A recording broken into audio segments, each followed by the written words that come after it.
Oi pessoal, tudo bem? Hoje a gente vai estar dando continuidade aos nossos vídeos aqui da parte de hidráulica, né? Essa parte aí de circuitos hidráulicos, a parte de bombas, né? A gente já fez vários vídeos aí na sequência aí falando sobre esses elementos e aí a gente vai estar falando sobre velocidade de fluido, né? A gente dividiu... São dois vídeos, na verdade, na sequência sobre velocidade de fluido, né?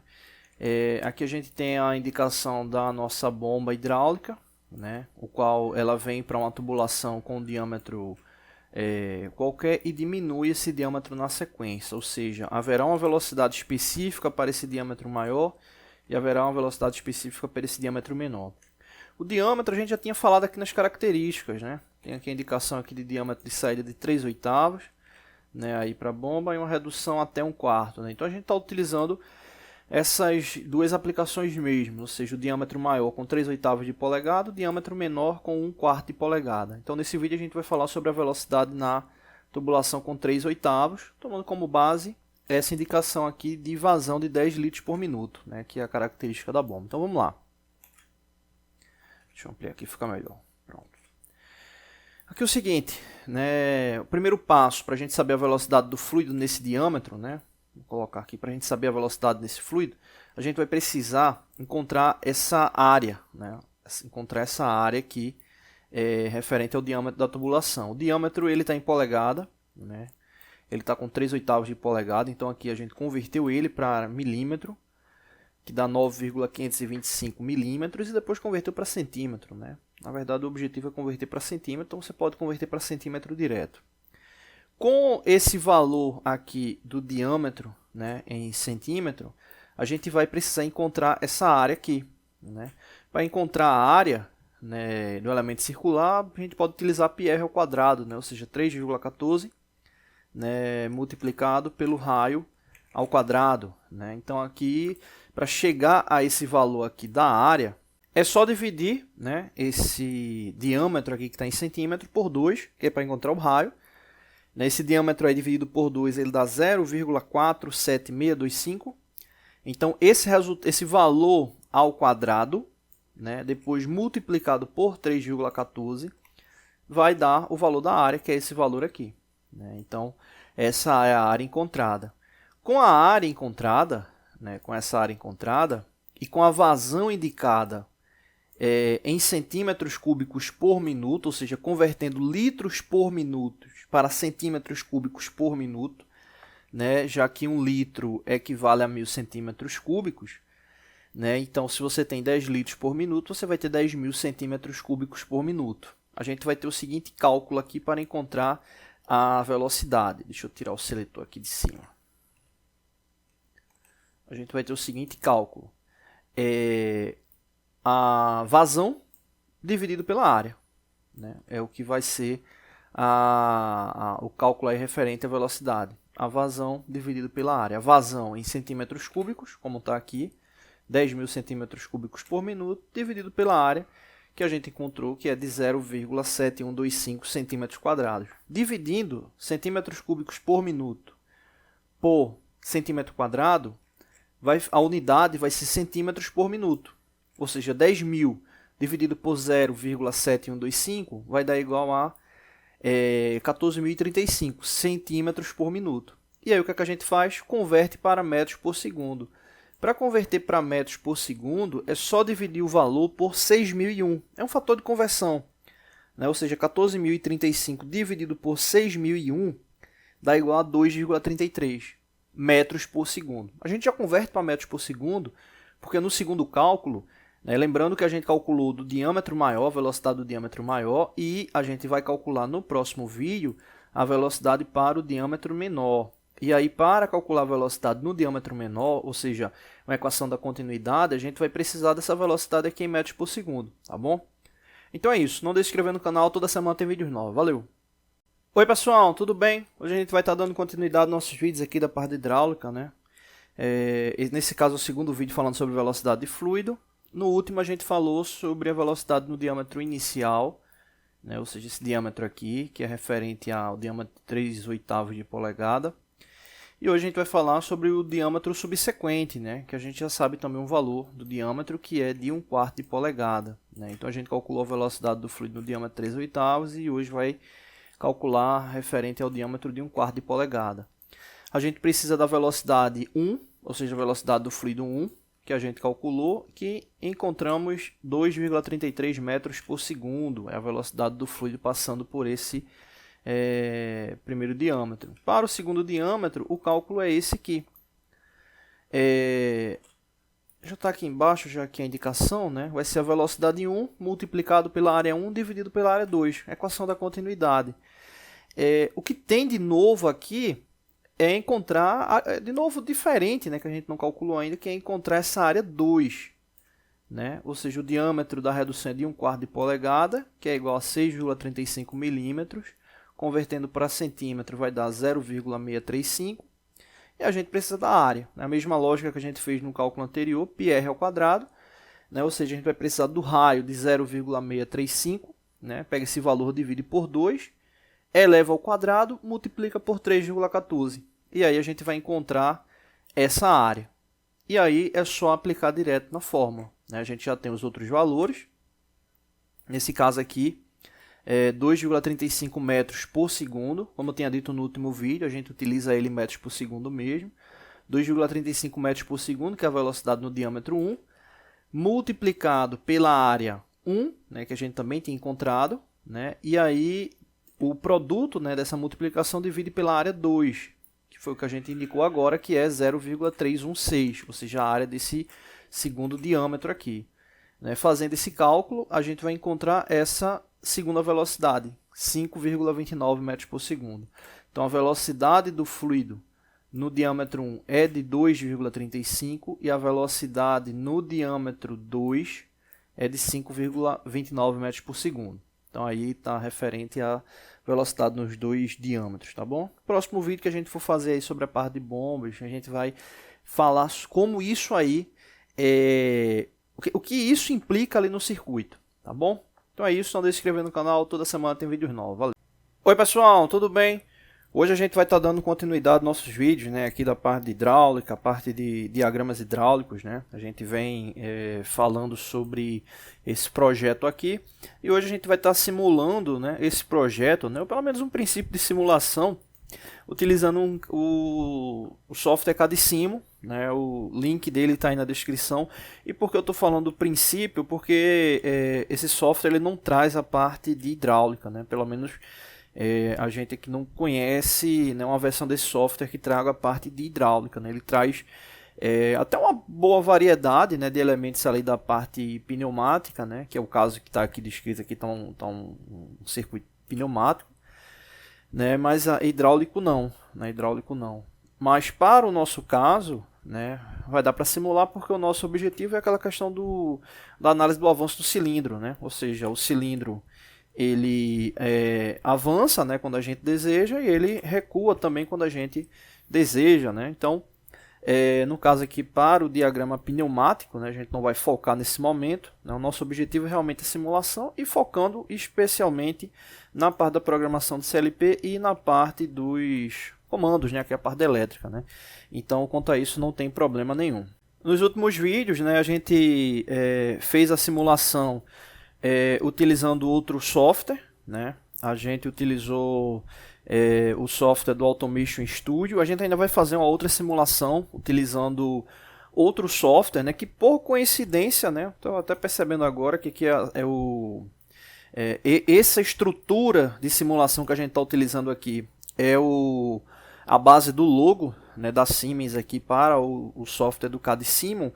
E no próximo, não necessariamente no próximo vídeo, né, mas na sequência, a gente vai estar fazendo essa mesma simulação no software do logo, que é o software que é enviado, né? Que é enviado não, né? Que pode ser...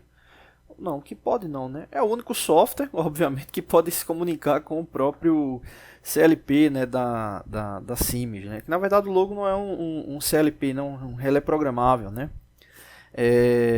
Antes do Arduino, né, da febre do Arduino, esses relés programáveis eram os mais acessíveis, né? Eram os mais acessíveis. Então, obviamente, né, o uso do Arduino não elimina o uso do CLP nem do relé programável, né, e vice-versa, né? O Arduino tem um detalhezinho aí que para a parte de indústria, né, a gente vai falar isso aí mais futuramente, né, na parte dos vídeos lá de automação, mas o Arduino ele tem uma limitação industrial que a gente vai estar comentando aí mais para frente, tá bom?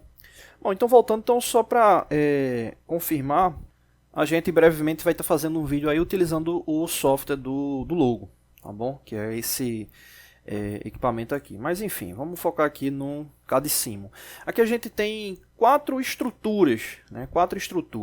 Que a gente tem a estrutura referente ao diagrama, né? Tem a estrutura referente ao diagrama que a gente já comentou que nesse caso aqui é um diagrama pneumático. A gente tem aqui a estrutura da programação de CLP, é uma linguagem ladder, né? A mesma linguagem que a gente utilizou no software do Automation Studio.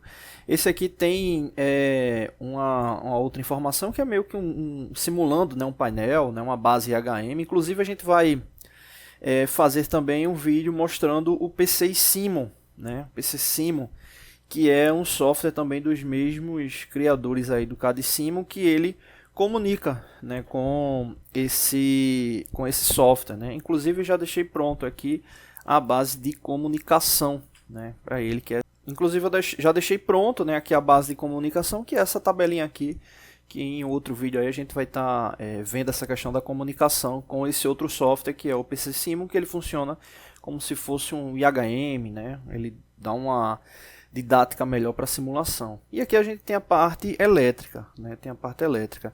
E aí nesse software do PC Simon, né, ele tem essa funcionalidade que é bem interessante de estar colocando a foto do hardware, né?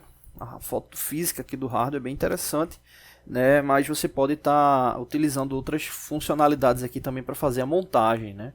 Então ele coloca aqui essas conexões, né? Dá para ver aqui essas linhas aqui vermelhas, que é onde você vai estar fazendo a ligação das ramificações, né? Então bem interessante, né? Quando você quer utilizar a parte de CLP, né? É aqui em entradas e saídas, e tá aqui os recursos, né? O do Logo é justamente esse, né? Módulo lógico, e ele tem três opções, né? Tem essa daqui, né? Que mostra essa parte frontal. Vou dar um duplo clique nele, ele muda aqui, né? Ele mostra aqui que na verdade são quatro, né? Tem essa aqui modelo 1, né? Que é essa aqui mais simples, né? Parece até um recorte do PDF, né, que ensina lá a parte de uso, né, do logo. Vamos ver aqui outra. O modelo 3, né, que é esse aqui preto e branco, e o modelo 4, que provavelmente é esse aqui que a gente está utilizando. Então, bem interessante. É apagar aqui. E aqui está a estrutura elétrica, né? Vamos dar só uma olhadinha aqui na estrutura elétrica. Né, tá aqui a alimentação, o comum, né, o neutro. Ele, diferentemente do que a gente tinha visto do software do Automation Studio, a ligação de base dele é diferente, né? Ele, como é um relé programável, né? Ele entra aqui cada um com duas alimentações, né? E aí você acaba tendo essa base aqui comum para alimentação das saídas, nessa parte aqui de baixo que é das saídas. E é interessante porque são 8 elementos de conexão, né? 8 entradas ali para fixar os cabos, mas cada um desse aqui, ele na verdade representa apenas uma saída para cada dois, né? Para cada dois. Então na verdade tem esses 8 parafusos aqui, parece ser 8 saídas, mas na verdade são 4 saídas, né? Esse dispositivo ele permite a adição de módulos de expansão, né? A gente tem até alguns vídeos aí da parte de CLP que tem algumas programações utilizando módulo de expansão. O módulo de expansão não tem diferença em nada, é só a adição de um outro elemento. Ele precisa ser alimentado também e você vai ter lá mais possibilidades de entrada e saída. E no caso a questão da ligação dele da saída basicamente é essa aqui, na estrutura de ligação. Não tem muito mistério, mas veja como é uma ligação específica aqui do logo, né? Ele é diferente daquela aplicação lá do Automation Studio, né? Do Automation Studio, se eu não me engano, a base que utilizava lá era de um CLP universal, né? Vamos assim chamar, né? E aqui na parte da ligação das entradas, aí aqui sim, né? Aqui ele tem 8 elementos referentes à entrada, né? de I1 a I8, né? Então no caso aí são 8 entradas. E tem aqui a alimentação para fase, para o neutro. E a questão da ligação da entrada aqui é tranquilo. Se você observar aqui tem um espaçamento, né, entre os 3 elementos. Por causa da organização mesmo, né? A organização, porque senão fica muito próximo do outro, mas a gente está utilizando apenas 3 entradas, né? As 3 entradas estão aqui indicadas, né? A botoeira para avanço, a botoeira para recuo e a botoeira para emergência, né? São os elementos aí utilizados, né? Então o software, né? Esse do CAD Sim, ele também dá essa possibilidade aqui de você estar criando esses botões, né, como simulando aí essa questão do painel aí para uso do CLP, né, do logo. Inclusive a gente está utilizando o relé programável, mas ele também tem o CLP aqui, que é o E7200, também da Siemens, né, também da Siemens, e tem outras funcionalidades aqui também. Então, parte de alimentação, né, a parte da estrutura física, confirmando 3 botoeiras de entrada, 3 elementos aqui de saída, que no caso são as 2 solenoides e a lâmpada. A questão da programação do CLP é a mesma lógica que a gente falou nos últimos vídeos, né? Então, tanto no Automation, como no CAD Sim, como no logo, né, a gente conseguiu programar com a mesma lógica, né, a mesma escrita de lógica funcionou nos 3.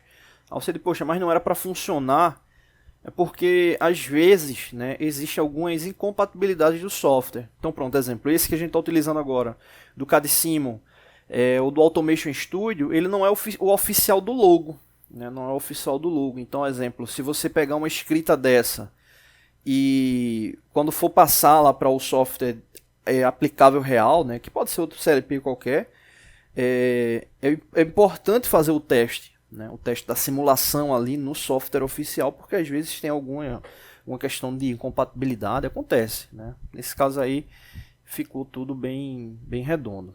Bom, beleza, vamos para a simulação aqui, para o vídeo não ficar tão extenso. Vou dar o play aqui. Antes de ir para a simulação, né, um aluno tinha perguntado tempos atrás essa questão aqui da botoeira, né? Essa questão aqui para estar adicionando, né, esses botões aqui, né, do painel, né? Então você pode estar adicionando, né, eles aqui. Deixa eu só ver aqui qual a funcionalidade dele que traz a botoeira aqui nos contatos, né? Aqui nessa parte de contato é justamente esse aqui, ó. Quando você clica nele, né, e arrasta, né, clica ele aqui fora, ele vai aparecer dessa forma. E aí você para editar ele dá um duplo clique, né? E aí ele vem lá com o nome, você pode alterar.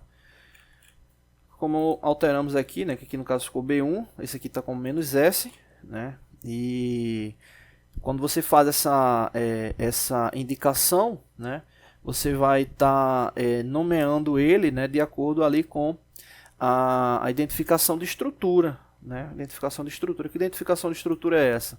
Se a gente for observar aqui, esse B1 ele vai estar, na verdade é o tag, né, dele para linkar, B1 aqui também, né? Então é importante fazer aí esse link para ficar de fato compatível, né? Então tá aqui o B1, né, ligado a esse aqui, o B2, né, ligado a esse aqui, e o emergência ligado a esse aqui. Então tem que estar com o mesmo tag ali para ele poder funcionar, assim como todos os elementos, né? Aqui exemplo, aqui está como S1, S2, né? Esses elementos eles estão ligados aqui, ó, S1, S2. Então, por exemplo, esse caso aqui é um diagrama pneumático, mas você dando duplo clique nele, ele traz aqui as possibilidades de variação, né? E aqui tá as indicações, né? Para expandir, para contrair o elemento, o tag deles, que aí no caso ficou S1, S2, que é como ele vai comunicar, né? Bom, beleza, vamos lá para a simulação, dar o play aqui.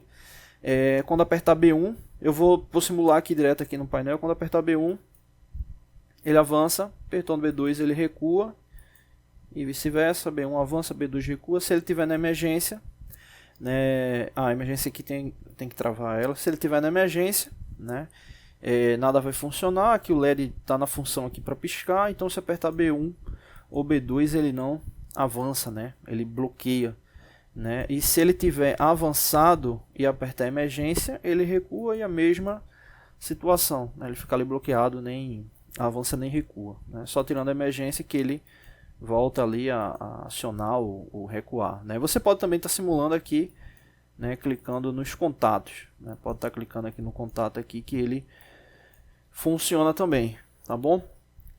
Depois a gente vai adicionar um link, né, com esses arquivos, né? Quando a gente estiver fechando aí essa parte aí dessa simulação, né?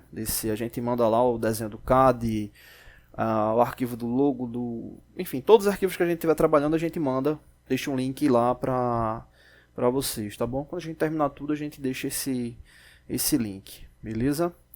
Bom, é isso, né? Só confirmando que a gente está fazendo essa simulação referente a essa estrutura aqui que a gente está trabalhando, né, nesses vídeos em sequência. Quando a gente terminar essa base de simulação, a gente vai estar seguindo aí para a fase de defeitos, tá bom?